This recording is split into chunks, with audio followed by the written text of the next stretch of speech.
Good afternoon, students. So let's again start with the chapter, that is French Revolution. So before coming to the further points, we'll just discuss what we had seen in our last video. We had seen what happened on July 14, 1789, that the armed troops were sent into the city of Paris, and there were rumors that these armed troops, they will open fire on the citizens. So the citizens came together, almost 7,000 men and women, they gathered together and they formed their own militia. And then they broke into the fortress prison called Bastille, and there in the armed fight the commander was killed. So, and we had seen that what kind of society was there during the monarchical region. It was divided into three estates. First estate, which belonged of clergy and the leaders of church, they constituted 1% of the total population. We had seen second estate, which were mainly nobility or the nobles, and these constituted almost 2% of the citizens in the France. The third estate, which was generally middle class, which we call bourgeois, and the poor people, they were 97% of people. Most of the taxes were given by this third estate in the form of tithes and tallies. Tithes was taken by church and tallies was taken by the government directly. So these were the conditions which were there. Now what happened in 1789, that this revolution took place, or there was a spark of this revolution. So we see that there was the struggle to survive. People were finding it difficult to survive. Survive means to live. It was difficult for them to live. Now why this happened? It happened because of one major factor, that the population of France rose from 23 million in 1715 to 28 million in 1789. So in 1789, if you see, 5 million people were more compared to the previous years. So what happened was, when the population was growing, the production of grains was not able to grow in the same pace. Suppose 10 people are there, we are producing 100 kg of rice, it is okay.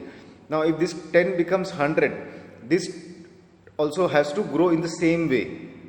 So that all people can get the food grains. But what happened in France was, the production of grains could not keep pace. Pace means speed. So the production of grains could not keep speed with the demand. So what will happen? If the food grains are less, the prices will go high. It's very simple, because demand is more, supply is less, so automatically the prices will go high. So the prices of bread, which was the staple diet of the majority, rose rapidly. Now what do you mean by staple diet? Staple diet is what we eat daily as food.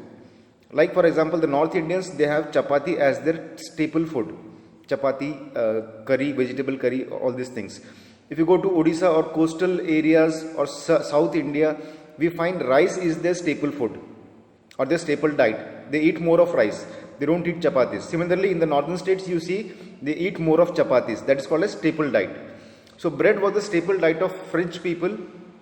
But because the prices of food grains went up, they were not able to purchase or buy bread. So it was a problem for their survival. So this led to a situation called as subsistence crisis. You can see here, subsistence crisis.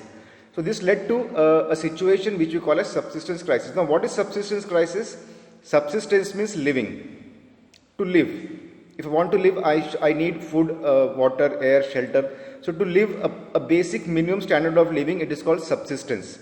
Crisis, it is difficult. It's a situation where your living becomes difficult, or there is a question mark on your living conditions. That is called subsistence crisis. So now on the one side the population went high. On the second side, the food grains were not able to match the pace of population.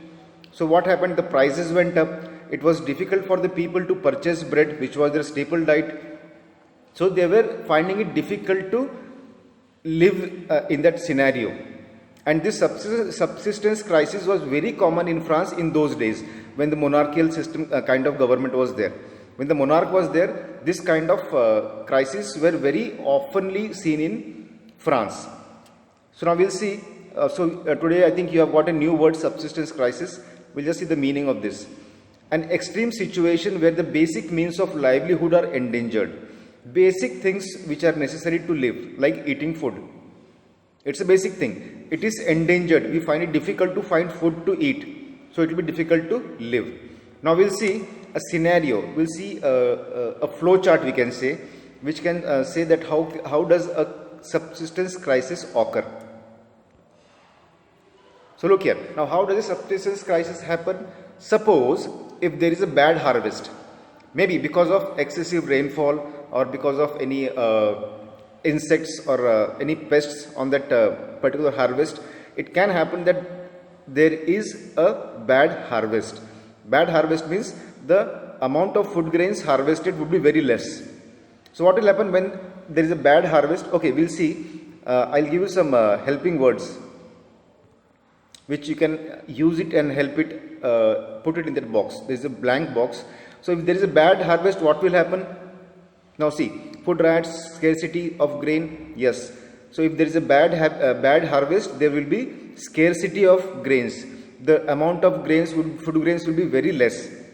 So it will be scarcity of grain. Now when there is scarcity of grain, that will lead to a situation where demand is on much higher side while supply is on much lower side. So what will happen?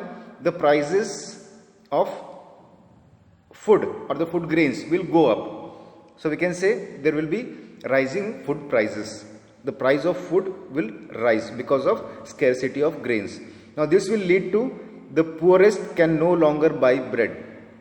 Because I am already poor, I don't have money, and now if the price of bread is going high, so there will be a point of time where I will not be able to purchase this bread. So I will not be even able to live properly. So this is called subsistence crisis. Now when a poor person cannot buy bread, what will happen?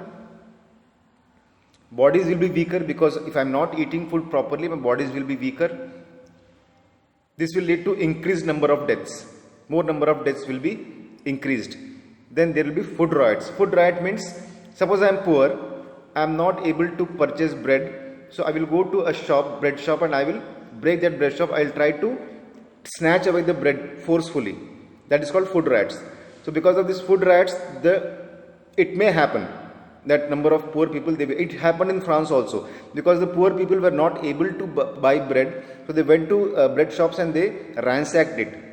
They forcefully snatched away all the bread from the shops, or they stole it. So this was something which happened in France. And because of this subsistence crisis, the people were very angry. What they thought, on one side, we are paying so much of taxes. We are poor, still we are paying so much of taxes. But now the food prices are going up. So the nobles, the second estate and the first estate, they were rich people. They are easily able to purchase bread and they can easily sustain, or they can survive.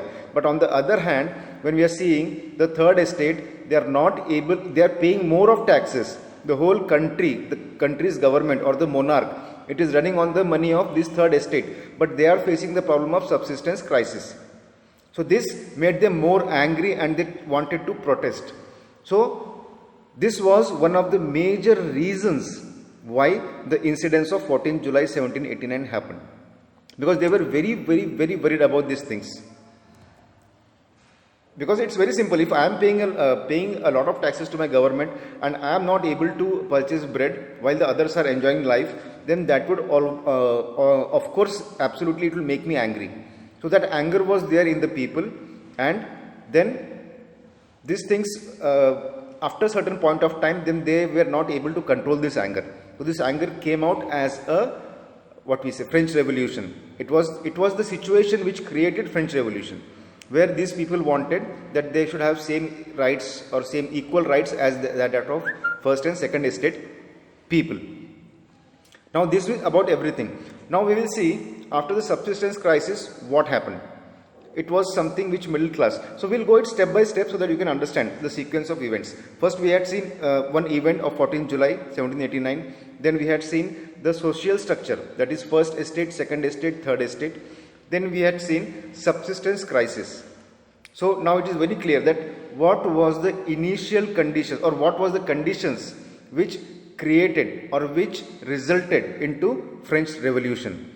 It was basically the subsistence crisis, the rising prices of food grains or bread, you can say, which is staple diet, which made people angry, and then they revolted. They made a revolution which we call as French Revolution. Okay friends, so in next video we will see how the middle class of the third estate, because third estate is constituted of middle class as well as poor people. Now how these middle class people, they formed an idea, they spread the idea, they discussed the idea, and then they brought this idea forward, and French Revolution really took place. We'll see in our next video. So thank you, have a nice day.